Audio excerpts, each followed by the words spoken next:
Perhaps we have all heard the statement, "Do as I say, not as I do." Of course, this is a ridiculous statement for many reasons, but mainly because it places value of one's words. It places the value of one's words over the value of one's actions. A statement more accurate and perhaps would summarize the theme of the text this morning would be words that were made popular by Abraham Lincoln in his Cooper Union address when he said, "Actions speak louder than words." We understand this statement and we understand for it to be true.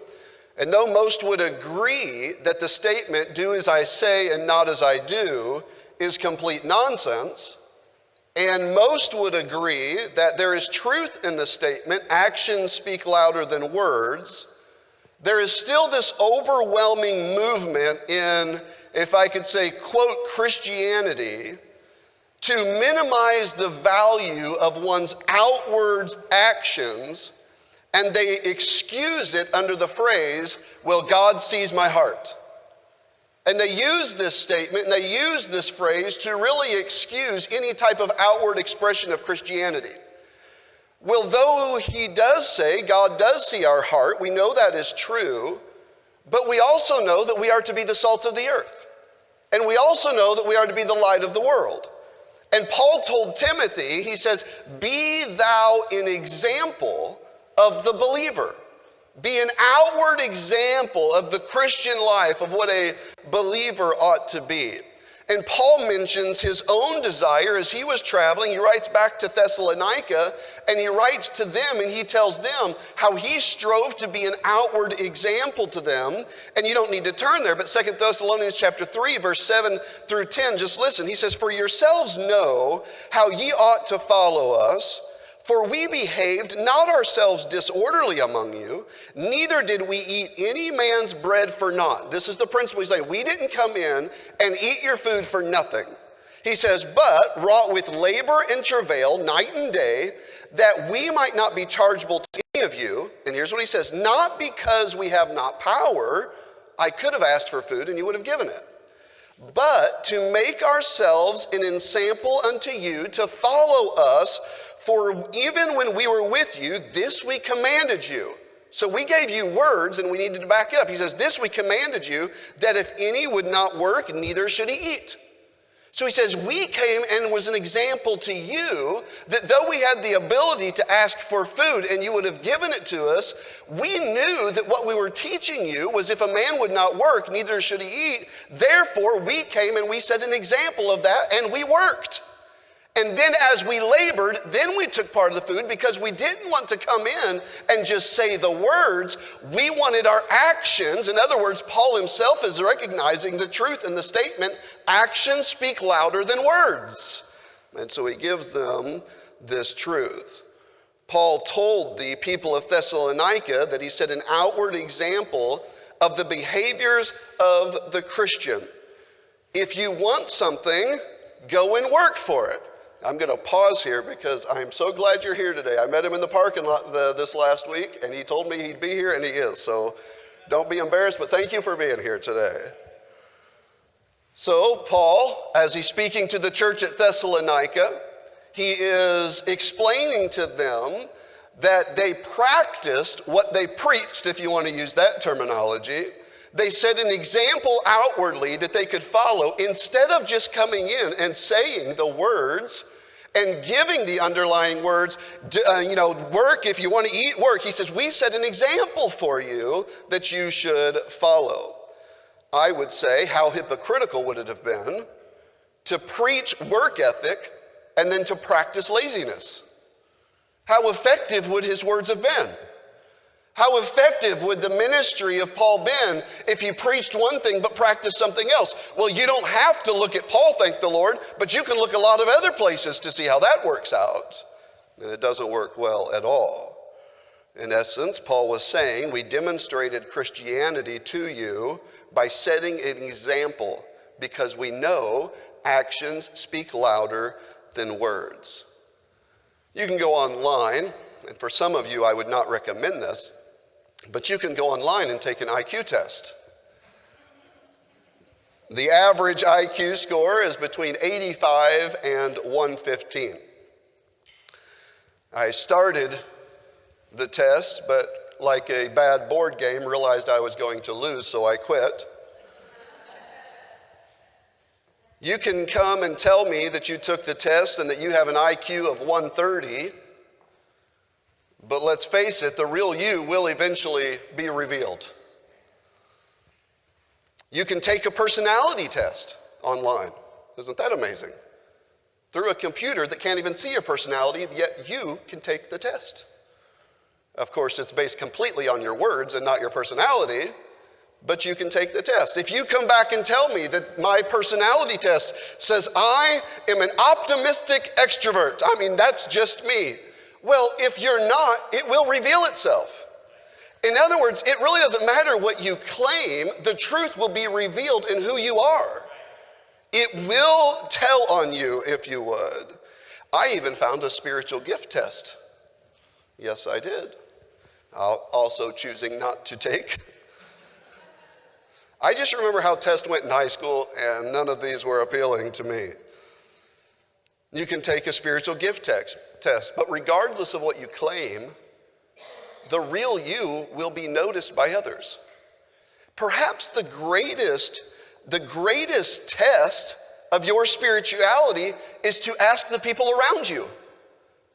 Not to take your own view of yourself and your own words, but to ask why, because they see, and who you are will reveal itself, and it will be known. In our text, James is going to give us a faith test.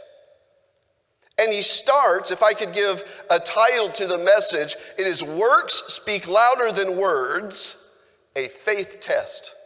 Because that's what James is going to give us. And he starts by calling out their claims of faith. Beginning in verse number 14, we see this question of profession and practice. To profess something and to practice that thing. In verse number 14, let's look at it again. What doth it profit, my brethren, though a man say, he hath faith and hath not work, can faith save him? If a brother or sister be naked and destitute of daily food, and one of you say unto them, depart in peace, be ye warmed and filled, notwithstanding ye give them not those things which are needful to the body, and what doth it profit? Even so faith, if it had not works, is dead, being alone. And so he's going to bring up this question of profession, to profess something, to verbally claim something, and then to practice that thing. James makes it abundantly clear that he does not tolerate profession without practice, or words without works. He does not tolerate it. We have all met people who say that they believe, but whose lives contradict that claim, have we not? And I would say even portions of our own life. We could say we made the claims, but the actions of our life contradicted what it was that we were claiming. James begins this confrontation by asking two questions in verse number 14. The first question, and I paraphrase, what does it profit, or what does it gain, to claim to have faith and to have no actions to back it up? What does it profit? What does it gain? What do you get from that to say and to not do? What do you get out of that? What does the other person get out of that? Is there any profit at all to saying something but not living it? That's the question. Second question, again paraphrasing, he ends by saying this: can this faith save you? This faith that has no evidence. This faith that does not change you. This faith that does not reveal itself. Does this faith save you? Can this type of faith save you? Well, this is the question.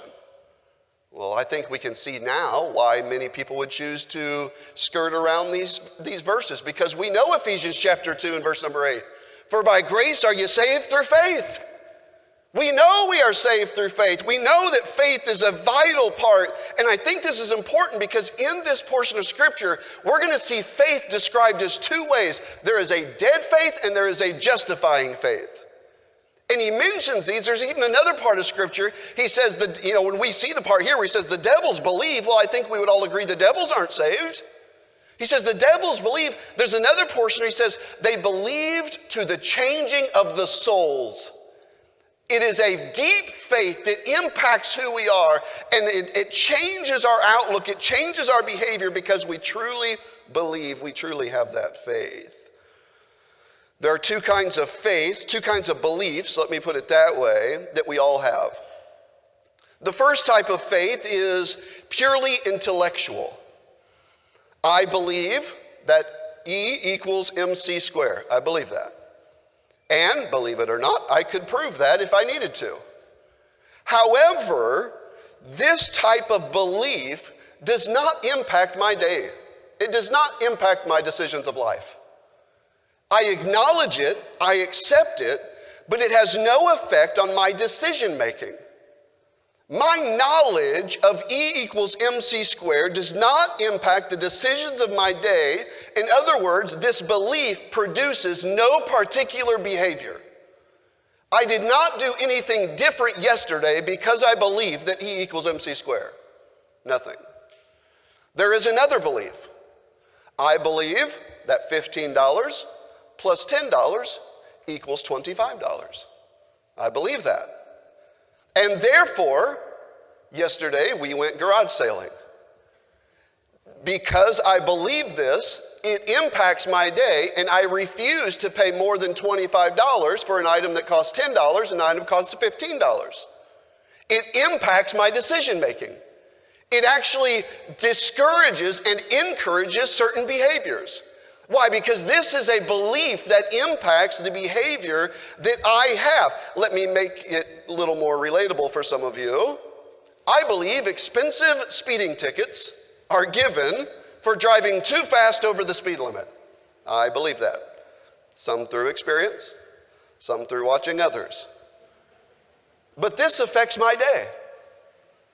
Because I believe that speeding to a certain point and the result of that is a ticket and insurance going up and all the fun things that come with it, because I believe that, it changes my behavior. It actually it produces a behavior in my life because I have a deep belief in the reality of a speeding ticket. Well, James is arguing against that first kind of a belief being applied to Christianity. You say you believe, but it doesn't impact your day at all. You say you believe, but your decision making isn't changed. You say you believe, but you don't act upon that belief. It's kind of that E equals MC squared. Okay, I accept it, but my day can go on. Well, can I encourage us this morning? God is more than just a mathematical equation. God is more than some scientific equation put together. God is a real person who is the creator of the universe. He is the one who sent his son to pay for our sin so that we can have eternal life. You don't just believe in that and it not impact your life. But yet this is where we are. This is where James is. And he has a problem with people who say, I believe, yet you look at their life and you would say, show me your faith by your works. And I see nothing. Well, he makes his frustration known in verse number 19, where he compares this person, this type of belief, to the belief that the devils have. Well, I believe, I just don't change my life around the belief. Well, James turns around and says, well, you're in the same category as the devils. John Phillips, I love how he followed this. He said, perhaps the devils are better, for at least they tremble. At least there's some sort of a reaction. But who are we when we can stand and say, I believe in God, but nothing is impacted, nothing has changed? I believe in God, but I still lie. I believe in God, but I'm still dishonest. I believe in God, I still don't witness. I don't really have any desire to grow spiritually, but I believe in God. Well, we have a problem, and that's what James is pointing out. He says this faith, he goes on to clarify in verse number 15 and 16 by giving a practical illustration. The illustration points out that there are words but no works.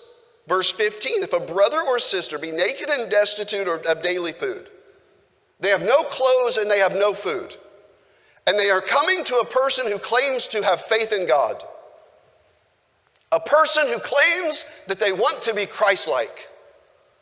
They make the claim, and they come to you, and they have no clothing, and they have no food, and they come to this person. Look what he says, and they continue. And verse 16, and one of that says that we have faith, say unto them, now please don't miss the point. If you go back to chapter 2, he's talking to people that are in a church, that are treating people differently based on their financial situation, based on the clothes they're wearing, all this. They're being respecter of persons. And so this thought is still continuing. Don't lose that, even though we're several weeks into this. He now goes to those people, the ones in church, and he's saying they came to church. They came to God's people. And one of you, in verse 16, say unto them, depart in peace, be ye warmed and filled.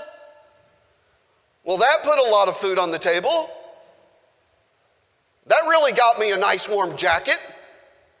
I remember my dad, when he was traveling, he has a little bit of a sarcastic side to him, which I don't have any of that, so I'm grateful.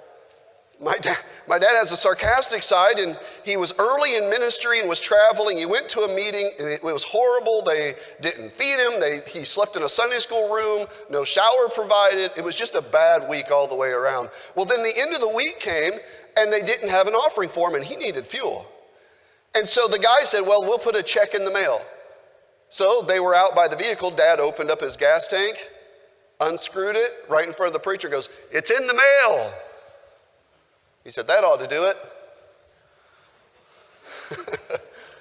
Well, obviously that didn't do it. And you see the point that James is making here.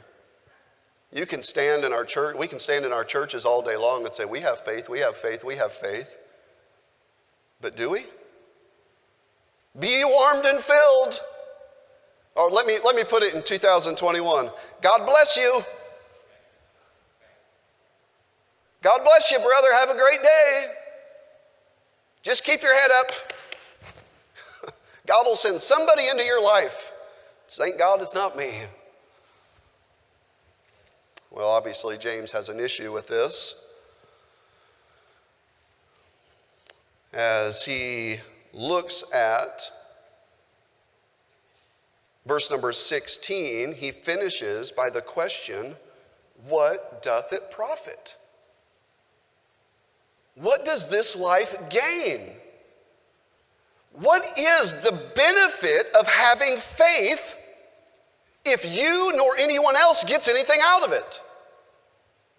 What is the product of your faith? And he says, what doth it profit? He's asking them this question. You claim to be Christian. They came into the church. They're coming looking for truth, and they're looking for help. And all you say is, be ye warmed and filled? What did they gain from coming to God's people? What did they gain from coming to God's house? What does it gain you or them? How did your faith make anyone's life better? And I would ask it this way. At this point, what is the difference between the person with faith and the person without faith? Because the end result is the same. The end result is the exact same. I don't believe in God. Go ask help from somebody else. Oh, we believe in God. Be ye warmed and filled. And they go away naked and hungry. Well, rightfully so, James has an issue with this type of Christianity. And we would ask the question, what kind of seed produces no fruit? If the seed of faith is put inside of you, why is it not growing? Why is it not producing something? And if I can say this as plainly and yet as kindly as I can, if mustard seed faith can move mountains, then how worthless and insignificant is a faith that can't move a mere person? So this faith can move a mountain, but what you have can't move you? Now I think we see we have a problem. Oh, mustard seed faith, mustard seed faith. Well, I don't know what's under that, but a lot of Christians have it. I do know what it's called. It's in this passage. It's called dead faith. Dead faith. James then gives them what we would call the bottom line in verse 17. Even so faith, if it hath not works, is dead being alone. If all you have is that faith and there's nothing being produced, then it's still dead. You can take a seed of anything and you can set it on this desk and you can watch it for 5-10 years. And it's never going to produce anything because it stays dead. And you can go around saying, I have a seed. I have a seed. Look at me, I have a seed. Well, until it grows, it's not really that impressive. Let me know what kind of seed it is by what it produces. Paul warned the people in the book of Hebrews, he warned them of having dead works. He actually told them in Hebrews chapter 9, verse 14, he said, how much more shall the blood of Christ purge your conscience from dead works to serve the living God? And in chapter 6, verse 1, he tells them they need repentance from dead works. So you have Paul actually explains the opposite. He says we have people who are working, but they have no faith behind it. It's their own effort, their own strategies, their own strength, their own might. We got to work, as if that's going to get them to heaven. Those are dead works. The reason they're dead is they are not the product of the seed of faith. So they are dead works. Well, now James comes and he says, now we have the opposite. We have faith, but it's not producing works. Well, just as works without faith is dead, so is faith that does not produce works. That's what James is telling them. And of course, in our own circles, you got to be careful because everybody thinks you're changing the plan of salvation when you read from the book of James. And of course, we are not. Works without faith are considered dead works, and faith that doesn't produce works is a dead faith. Well, then James goes on to clarify this point in the second point of the message this morning in verse 18 through 20. And I'm glad we have these, but it's not either or, but it is both and. Let me clarify. It is not a case of either faith or works, but rather it is a case of both faith and works. One is produced by the other. We know that we are saved through faith, but we also know when someone as big as the Holy Spirit of God moves inside of you, it changes who you are. That faith produces something. There is a change that comes about as a result of that. And this is not a new principle. William Barclay, a great commentator, he says this, in a working world, an employee must possess both thought and action. The thinker cannot sit in his office and never turn his thoughts into action, nor can anyone be a person of reasonable action unless he has spent adequate time in thought. It is not either thought or action, but both thought and action if they are to be a worthy employee. Well, we would understand that to be true. Effective thought produces action. In the area of raising children, we can say the same thing. It requires both prayer and effort. Both are required. You cannot pray all day for your children and pray all day for your children and never put in any effort. And neither, and this is where I believe we fail a lot of times in parenting, it would be equally unsuccessful if we put in all the effort, but never seek time asking God for his help and his wisdom and his direction and his guidance and his patience. So it is not a matter of either effort or works, but rather it is both prayer and the effort, and I think we would say effective prayer produces effort. Effective prayer certainly produces effort. James is applying this very same truth and the same principle to the Christian life with both faith and works. Christianity is not either faith or works, but it is both faith and works. Faith is to abound. It is to overflow into the works of the Christian life. It is a living faith. The faith that we have is not some dead faith that we store in our pocket that we can pull out and show somebody when the time comes, but it is a seed that is planted in our hearts and in our souls, and it grows and it produces and it changes who we are. It changes how we think. It changes what we do. It changes what we say. It changes where we go. It changes our approach to other people. It changes us because it is a living seed of faith. Effective faith produces works. Let me give you an example. We say that we have faith in the reality and the eternity of hell. Therefore, we warn people. We witness to people. We invite people. Why? Because we believe, truly believe, that hell is real and it is forever.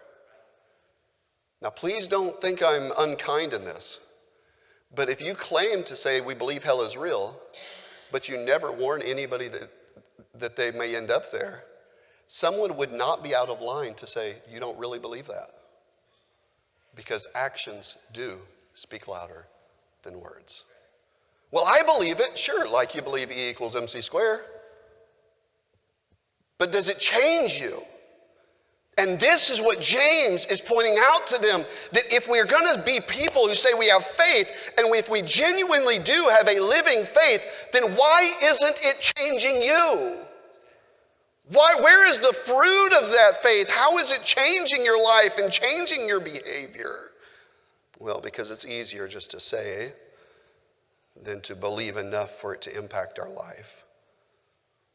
So I ask again, if mustard seed faith can cause mountains to move, how worthless and insignificant is a faith that can't cause a single human being to be moved? In fact, verse number 20, as we move on, the word vain means empty. Empty. Let's look at this verse number 20. He says, "Wilt thou know, or will you understand? O vain man, empty, that faith without works is dead." Faith that doesn't produce is a dead faith. He says, you have the words, you claim it, but you are an empty person. And if we're not careful, we'll take this principle and we'll say, I need to do more works, I need to do more works. No, the faith produces the works. It is not you trying to do more. I need to do more. I need to witness more. And yes, all those things we know are important. But he says if you will believe in God the way that he is, and if you will understand that he loves the way he loves, and you'll understand truly what forgiveness is, and you understand truly the cost of your salvation, and you understand truly the eternity of heaven and the penalty of hell, when you truly have that kind of faith, it will change your life. Now you don't have to stand around and say, I need to do better, I need to do. You know why most people come to me and their complaints and they say, I need to do better, I'm trying to do better, I'm trying to do better. We don't need to try to do better. We need to take a good look at who God is, and we need to start believing that. Because when we have a living faith, it will start to grow. And James is having a problem with these people who like to claim faith, but there's no evidence of that faith. If you want to know why our world has the view that it has of Christianity, I would say that it is in part because dead faith has never produced a single person in God's family. Never. But I tell you what it has done. It has made a lot of people say those Christians are hypocrites. It's all over. Christians are hypocrites. What they're saying is, I hear what they're saying, but I also see how they're living. And if they really believe in the God who spoke and this world was created, and they really believe that they were going to hell, but Jesus saved them for free, if they really believe that, I think there'd be a change. There are plenty of illustrations of that across our world. James points out the problem with this type of so-called faith. And then lastly, in the last few verses, and we'll go through this cautiously but timely. We see in verse 21 through 26 that Bible examples of living faith. James doesn't just tell them these words, but he says, let me give you some illustrations from people you will know. The first is Abraham in verse 21. He said, or verse number 21. He says, was not Abraham our father justified by works when he offered Isaac, his son, upon the altar? Now let's stop for a minute. And let's just briefly remember what happened. Abraham was promised by God a son. God gave that son. God promised Abraham, listen to this, that through his seed would be countless generations as the stars of the sky and the sand of the sea. That was God's promise. So Abraham has to believe, is God telling the truth or not? Well, what kind of belief do you have on God's promises? Well, Abraham was put to the test. I want you to take your son and I want you to sacrifice him. Now remember, Abraham has a promise. And so now Abraham has to decide, do I believe that God is going to take his promise? And this is what James is pointing out, that Abraham believed God so much that he took his son up there, didn't even take a backup sacrifice, took his son up there, put him on the altar, grabbed the knife, was going to fulfill the request of God because he believed the promises of God. Now that is faith. And of course, then God stops and says, Abraham, Abraham. He says, now I know. He says, now I know that you'll do what I ask. Now I know you have faith. And here he asked, was not his faith justified? In other words, was there not evidence in his works that he really did believe God? Well, I think we would all have to say, yes, there was plenty of evidence. I mean, he believed God so much he was willing to sacrifice his son when God told him there would be a multitude of nations through that son. Well, I don't understand what God's doing sometimes. That's not the question. Do you have faith? Do you have faith just to believe him? Do you have faith just to believe him? And does it impact your daily decision at all? Well, then he goes on, for time's sake, he goes on and he says about Rahab, was Rahab not justified? Well, a very quick reminder, Rahab was in the city of Jericho and the enemy was there. She was an outcast. She was not respected or revered at all. The spies from Israel came. They came into her house, and as they were there, they came to knock on her door. She believed so much that they were God's people and that God was going to deliver them that she lied to the people that if they found out, they would kill her. But her faith in the real God and that these men were sent there by God, and when they said, if you'll put the scarlet out the window, your family will be saved. And by faith, trusting that, she puts that scarlet line out the window. All the city falls down, but her, and listen, here's how much faith she had. She invited her parents and her family all to come into her apartment because she knew they would be saved. Well, what would happen if the people there found out? They'd kill her. Well, what would they do to her family? They'd kill them too. But see, faith will cause you to make action. So here James says, you know Abraham. Look at what his faith did. You know Rahab. Look at what her faith did. And now I'm coming to you, and your faith won't so much as give a coat or a warm meal. Be ye warmed and filled. Have a great day.